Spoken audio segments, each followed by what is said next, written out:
감사함으로 하나님의 말씀을 우리의 온 심령에 받았습니다.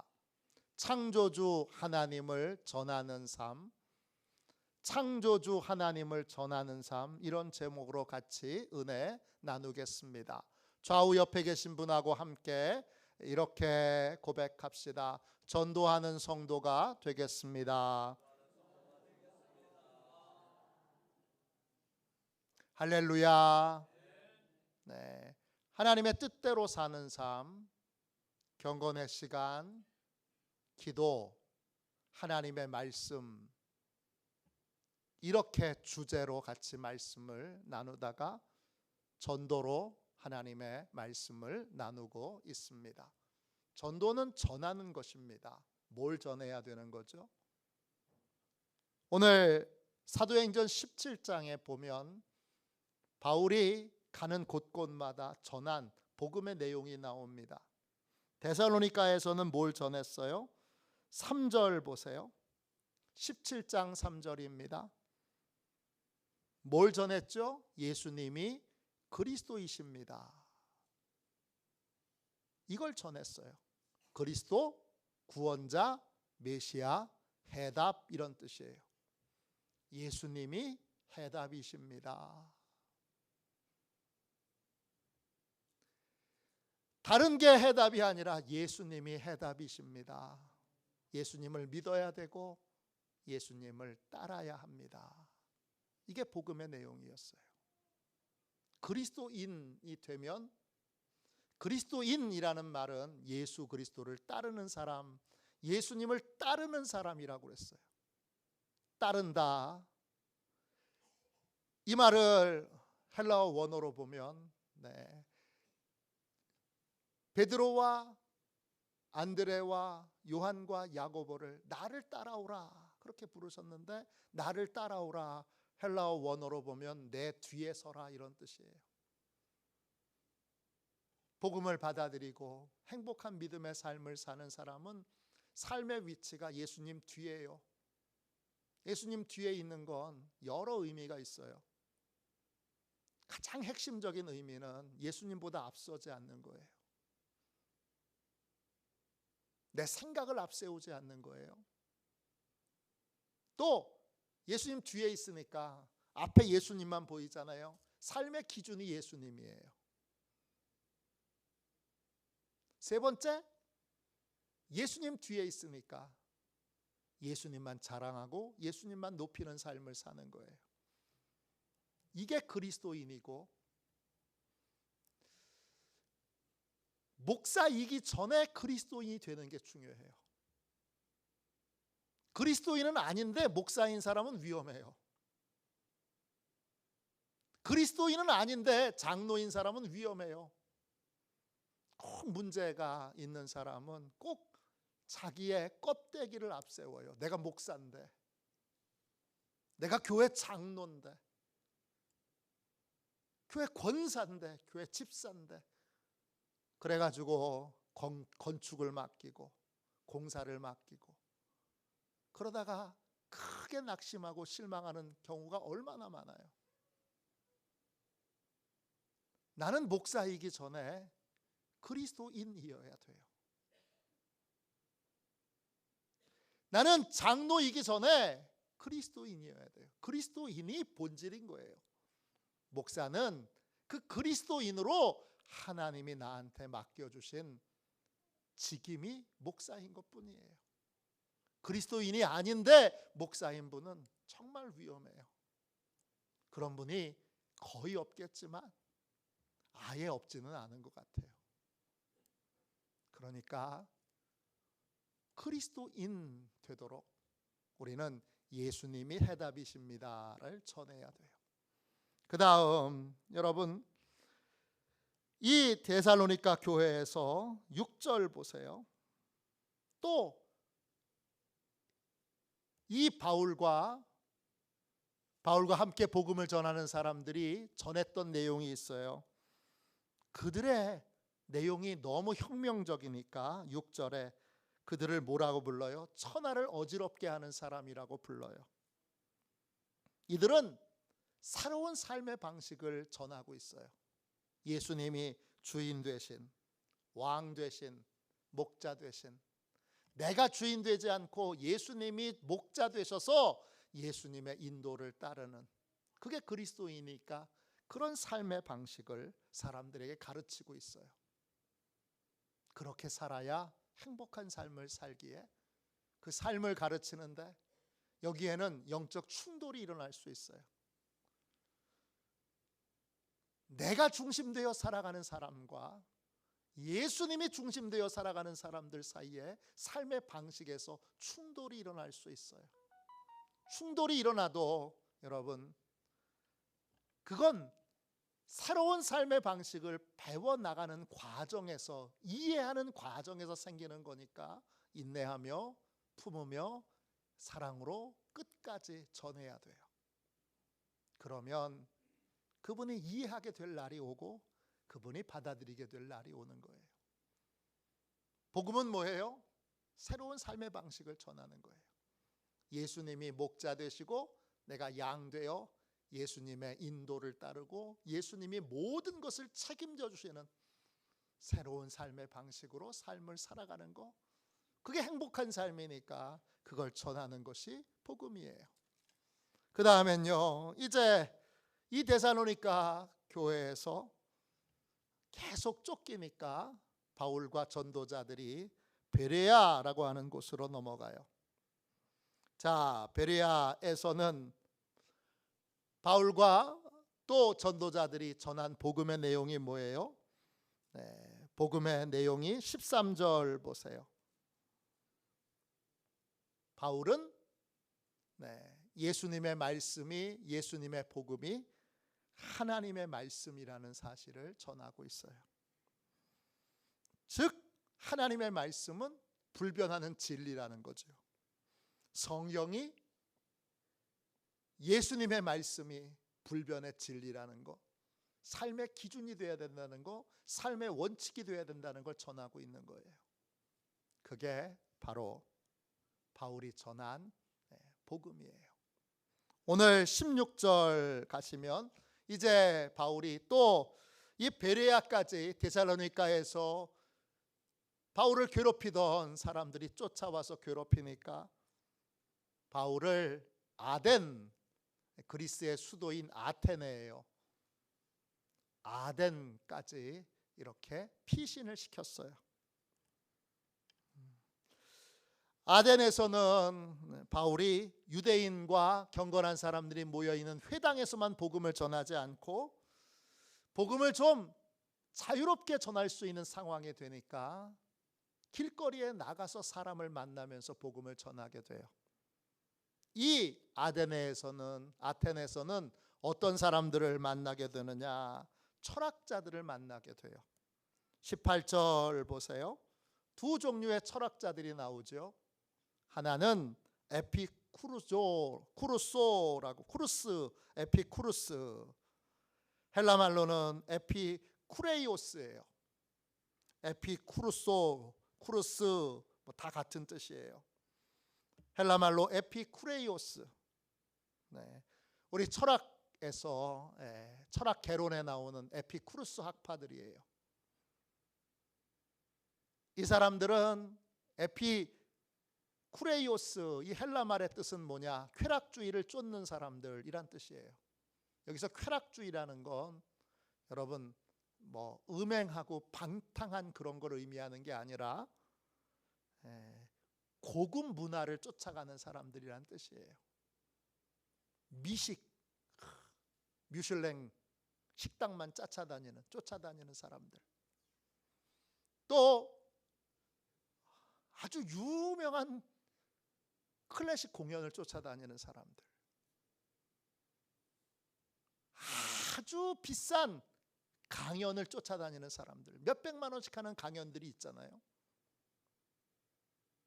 이런 고품질의 문화를 향유하는 사람들, 쫓아다니는 사람들이 에피쿠르스 학파예요.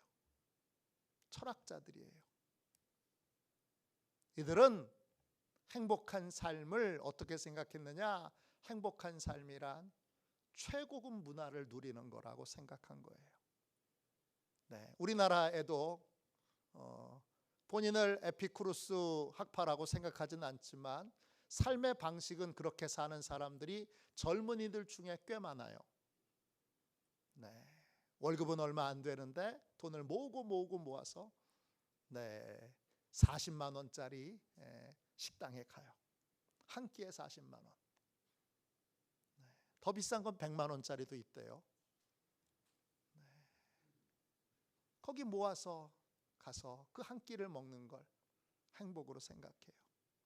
몇 달치를 모아서 그래서 해외의 유명한 또 박물관을 가요. 그런 거예요. 이게 에피쿠로스 철학자들이에요. 이들은 행복을 위해서 최고급 문화를 누리고 그 고급 문화를 누리는 삶이 행복한 삶이라고 생각하는 사람들이에요. 그 다음에 또 다른 철학자들이 나오죠. 누구예요? 스토아 철학자들이에요. 스토아는 헬라 말로 스토이코스예요. 뜻은 절제라는 뜻이에요. 금욕이라는 뜻이에요. 이 스토아 철학자들은요, 행복의 길을 다르게 찾아냈어요. 어떻게 찾아냈느냐? 이 사람들은 절제해서 행복한 삶을 찾아냈어요. 돈이 엄청 많은데 옷을 아주 허름하게 입고 평범한 식당에서 식사하고 정기적으로 금식해요. 왜냐? 행복은 절제에서 나온다고 생각하기 때문이에요. 아까 에피쿠루스 학파가 에피쿠루스 철학자들이 고급 식당에 가서 식사를 해도 여러분 최고급 요즘은 호텔 뷔페 가장 비싼 데는 19만 원, 20만 원 하더라고요. 그런데 가서 이제 밥을 먹으면 첫 접시는 너무 행복해. 두 번째, 세 번째, 두 번째부터일 것 같아요. 이젠 행복하지 않아요. 또 살이 많이 찐 저같이 살이 좀 찐 사람은 먹는 거가 그렇게 행복하지가 않아요. 또 살 찔 텐데 이번엔 칼로리가 얼마나 될 텐데 뭐 저는 그런 생각은 안 하지만 그런 생각을 하는 분들도 있어요. 그럼 먹는 게 고역인 거예요. 스토아 철학자들은 어떻게 생각했느냐? 진짜 행복하려면 맛있게 식사를 하려면 이틀만 금식하면 돼요. 3일만 금식하면 쌀죽을 먹어도 꿀맛이야. 진짜 행복을 위해서는 자기 절제가 필요하고 그래서 철저하게 절제하여 작은 것에서 행복을 누리는 사람들이 스토아 철학자들이에요. 신기한 건 지금 전 세계에서 가장 인기 있는 철학이 뭐냐? 스토아 철학이에요, 여러분. 제가 지금 읽고 있는 책, 절제의 미학, 절제의 예술, 다 내용이 스토아 철학이에요. 기독교와 유사한 부분이 있는데 우리도 절제를 통해서 행복을 누릴 수 있게 돼요. 지금은 절제가 다 무너졌잖아요. 그러니까 행복하지 않은 거예요. 기다림이 없잖아요. 행복은 기다림이에요. 기다림에서 오는 건데 기다림이 없어졌어요. 가령 전에는 남녀가 연애하고 나서 결혼을 막 손꼽아 기다려. 왜냐? 첫날 밤 때문에. 결혼하기 전까지는 안 돼. 결혼하기 전까지는 안 돼. 그러니까 첫날 밤을 맞이할 때까지 막 손꼽아 기다려. 그리고 그 첫날 밤을 어떻게 보낼까? 막 그걸 기다리고 준비하고 또 어떻게 이벤트를 할까? 뭐 별별 걸 다 해요. 근데 그게 무너져 있어요, 이제 젊은이들은. 그러니까 결혼에 대한 기대도 없어요. 첫날 밤에 대한 기대는 더더욱 없어요. 임신해서 결혼하는 경우가 많으니까 그냥 아우 첫날 밤 결혼식 하느라고 피곤해서 그냥 잤어, 이런 경우가 많아요. 절제가 없으니까 기쁨이 없는 거예요. 기쁨이 모든 것에서 다 그런 거예요.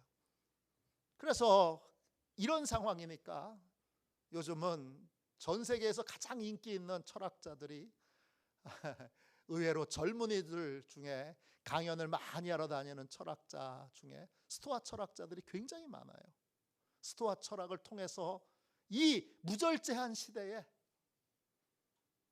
절제를 통하여 행복을 찾았다고 그렇게 주장하는 분이 많고, 또 일부는 사실이에요. 네. 나는 입맛이 없어. 3일만 금식해 보세요. 뭘 먹어도 맛있어요. 뭘 먹어도 감사하다니까요. 이 두 가지 스토아 철학이나 에피쿠로스 학파나 다 뭘 추구하는 거예요? 행복을 추구하는 거예요. 이게 그리스에만 있는 것 같아요. 내용을 설명하고 또 들어보니까 지금 우리 사회에 너무 많은 거죠. 우리 사회에 다 있는 거죠. 그런 거예요. 그런 분들하고 만나서 이제 바울이 토론을 해요. 그리고 그 주로 모여서 이 철학자들이 토론을 했던 장소가 있는데 어디예요? 아레오바고예요. 네, 이 아레오바고는 제가 나온 감리교 신학대학 학생들한테는 아주 익숙한 단어예요. 왜냐? 감리교 신학대학에 아주 작은 광장이 있어요. 작아요. 다른 학교에서 보면 에휴 이게 무슨 광장이야, 그럴 정도로 작아요. 근데 거기에 광장의 이름을 학교에서 아레오바고라고 불렀어요. 아레오바고 광장으로 모이세요. 무슨 토론이 있으면, 학생회들 토론이 있으면 다 아레오바고 광장에 모여서 토론을 했어요. 그래서 터키 그리스 성지순례를 갔을 때 감리교 신학대학 출신들은 아레오바고 광장이 어디야? 이거부터 찾아요. 그래서 저도 그 학교 출신이니까 가서 그 광장에 갔는데 가보니까 되게 조그매요. 감리교 신학대학교에 있는 아레오바고 광장보다 훨씬 적어요. 이게 이런 거야. 그리고 그 광장이 평평한데 왜 평평하냐 하면 거기에 그 그리스 여러 건축물들을 만드느라고 돌을 쪼은 흔적들이 있어요. 돌산을 깎아서 평평하게 만든 게 아레오바고 광장이에요. 그 광장으로 인도하여 이제 에피쿠루스 학파 사람들은 21절 보세요. 이 사람들은 고급 문화를 추구하기 때문에 특징이 뭐예요? 새로운 거 아니면 상대를 안 해요. 요즘 유행하는 새로운 거, 신선한 거, 특별한 거, 이런 거 아니면 상대를 안 해요. 근데 바울이 지금 전하는 복음이 못 들어본 얘기예요. 부활에 관한 말씀도 전하고 여러 얘기를 하는데 잘 이해도 안 되고 어려워요. 그러니까 아레오바고 광장에 다 집결하여 함께 바울의 말을 듣게 됩니다. 자, 22절 보세요. 바울이 이제 아레오바고 광장에 섰어요. 그리고 이렇게 말합니다. 여러분이 제가 볼 때 종교적인 관심이 많은 사람들입니다. 제가 이 신전 여러 곳을 다녀보니까 23절에 그 신전 중에 알지 못하는 신에게 예배하는 그러한 신전이 있는 것을, 그런 예배단이 있는 것을 발견했습니다. 여러분이 알지 못하는 신, 제가 그분을 전하려고 합니다. 24절 보세요. 그분은 하나님이신데 그 하나님은 우주와 우주 안에 있는 모든 만물을 만드신 분입니다. 그분이 천지의 주제, 큐리오스, 주인이라는 뜻이에요. 그분이 천지와 만물의 주인이십니다. 이 아덴에서 바울이 전한 복음의 이제 네 번째 내용은 뭐예요? 이제 아덴에서 전한 우리 데살로니가부터 시작해서 첫째, 둘째, 셋째까지 나눴어요. 베레아까지 나눴고, 아덴에서 전한 복음의 내용이 뭐예요? 하나님이 우리 인생의 모든 것의 진짜 주인이시라는 거예요. 내가 내 인생의 주인이 아니고 하나님이 내 인생의 주인이시라는 거예요. 그리고 그분은 24절 보면 손으로 지은 신전에 거하시지 않아요. 인간이 손으로 지은 신전 안에 갇혀 계시지 않아요. 또 25절 그분이 부족해서 사람의 도움을 받을 필요도 없어요. 그분은 만민에게 생명도 주시고 호흡도 주시는 분이에요. 또 쓸 수 있는 만물을 활용하여 쓸 수 있도록 주시는 분이에요. 생명도 쓸 것도 살아가는 그 시간도 다 주인이신 하나님이 주신 거예요. 그리고요 26절 보세요. 하나님이 온 땅에 살게 하시는데 연대도 하나님이 정하세요. 언제부터 언제까지 살지를 하나님이 정하세요. 그리고 사는 지역도 경계도 하나님이 정하세요. 이 26절에 나와 있는 말씀에 근거해 보면 미국에 가는 것도 하나님이 허락해 주셔야 갈 수 있는 거예요. 또 내가 동남아 여행 그거 못 가겠어. 그 동남아 여행도 하나님이 허락해 주셔야 가게 되는 거예요. 모든 경계를 어디까지를 하나님이 결정하시는 거예요. 그 경계로 전 세계를 향하여 여행이 확산될 수 있었던 가장 핵심적인 건 선교가 활발하게 일어났기 때문이에요. 하나님이 선교로 전 세계에 다니면서 복음을 전하라고 하신 이유로 전 세계에 사람들이 다니게 됐고, 그들에게 복음을 전하는 것뿐만 아니라 여행이라는 것도 그 덕분에 생겨나게 된 거예요. 하나님이 모든 것을 주시고 모든 연대도 정하시고 사는 곳도 정하시고 모든 걸 하나님이 결정하세요. 그러므로 27절 보세요. 그 하나님은 멀리 계시지 않아요. 가까이 계셔서 사람들이 이 자연 만물을 통해서도 하나님을 더듬더듬하여 알 수 있도록 그렇게 하나님이 하나님의 흔적을 곳곳에 남겨놓으셨어요. 네 번째 우리가 같이 전해야 되는 복음은 네 인생의 주인은 네가 아니고 하나님이시라는 거예요. 지금 스토아 철학자들과 에피쿠루스 철학자들이 열심히 행복을 위해서 고급문화를 추구하고 절제를 추구하지만 진정한 행복의 출발점은 뭐예요? 진정한 행복의 출발점은 참 주인을 만나는 거예요. 하나님이 참 주인이시고 내가 내 인생의 주인이 아니라는 걸 깨닫게 되는 것으로부터 행복은 시작되는 거예요. 제 선배 목사님이 친척 중에 막 살고 자기 멋대로 사는 사람이 있어요. 평생을 부모님 말씀, 형제들 말씀, 친구들 말씀, 어느 누구의 말씀도 듣지 않고 자기 멋대로 살았어요. 하고 싶은 거 다 했어요. 하고 싶은 대로 마약도 하고 술도 먹고 도박도 하고 또 바람도 피고 이혼도 당하고 하고 싶은 거 다 했어요. 병이 들려서 병원에 입원해 있네요. 그래서 제 선배 목사님이 가서 기도해 주려고 찾아갔어요. 찾아가서 물어봤어요. 넌 정말 너 하고 싶은 대로 다 했지? 그랬더니 고개를 끄덕이더라고요. 다 하고 싶은 대로 했습니다.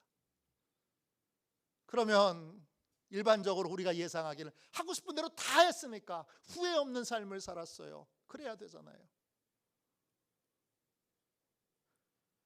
하고 싶은 대로 다 살았는데 제 선배 목사님이 물어봤어요. 그래서 행복했냐? 그래서 정말 행복했어?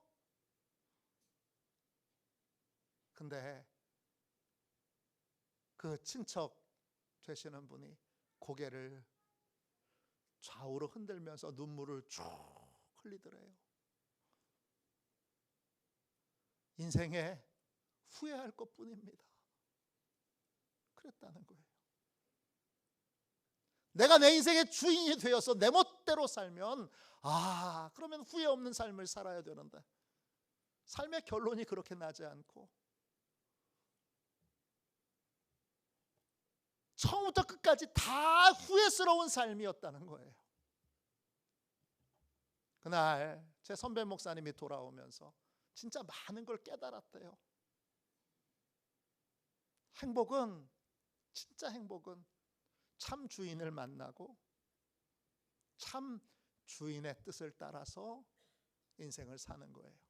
물건엔 다 용도가 있잖아요. 최고급 자동차를 사고 나서 그걸 소가 앞에서 끄는 달구지로 쓴다면 그 사람이 그 제정신이에요. 최고급 세단을 앞에 소가 매달고 소를 매달고 소가 끌게 만드는 소 달구지로 쓴다면 미친 사람이죠. 내 멋대로 사는 삶이라는 게 이런 거예요. 무엇이든지 다 주인이 정해놓으신 뜻이 있는 거예요. 그 주인이 정해놓으신 뜻대로 사는 것이 행복한 삶이죠. 난 뭐든지 해도 괜찮아. 괜찮긴 뭐가 괜찮아요. 인생의 모든 것엔 다 법칙이 있는데 어렸을 때 슈퍼맨이라는 영화 망토를 메고 하늘을 나는 모습이 너무 멋있으니까 아이들이 나도 슈퍼맨 돼야지. 그리고 2층에서 뛰어내리다가 다리 부러져 더 크게 다쳐. 그런 애들 많았어요. 뭐든지 다 할 수 있는 게 아니라 해서는 안 되는 일이 있는 거예요. 하면 다치는 일이 있는 거예요. 그걸 하나님이 주인 되시는 하나님이 아시고 하지 말라. 이걸 성경에서 정해 놓으신 거예요. 그렇게 하면 다치니까. 만유인력의 법칙이 적용되고 있는 것처럼 인생의 모든 것에는 하나님이 정해 놓으신 법칙이 적용되고 있어요. 가장 안전한 삶, 가장 평안한 삶, 가장 행복한 삶은 주인의 뜻대로 사는 거예요. 라면을 연구하신 분이 정해 놓으신 대로 끓이면 제일 맛있다 그래요. 우리나라 라면이 얼마나 맛있어요. 정말 세계적이에요.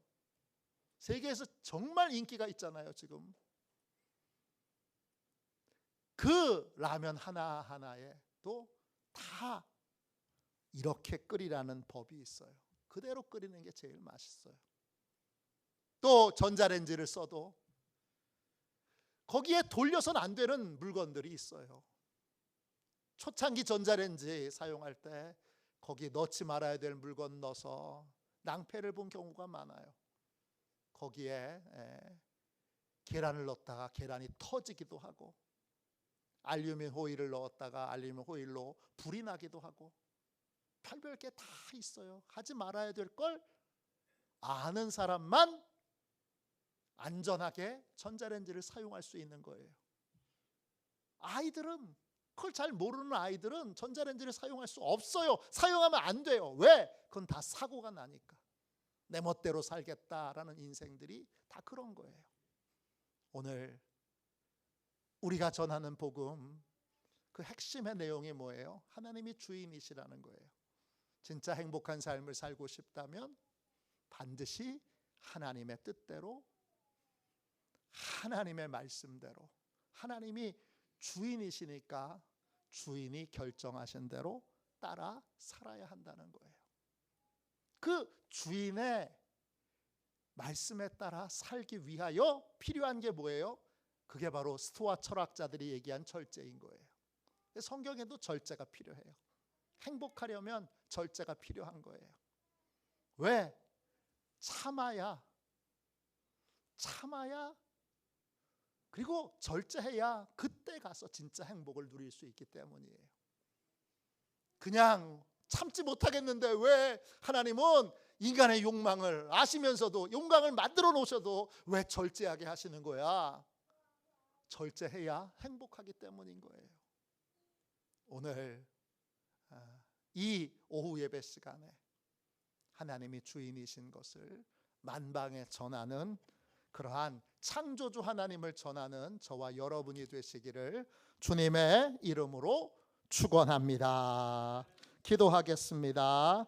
우리 찬송가 79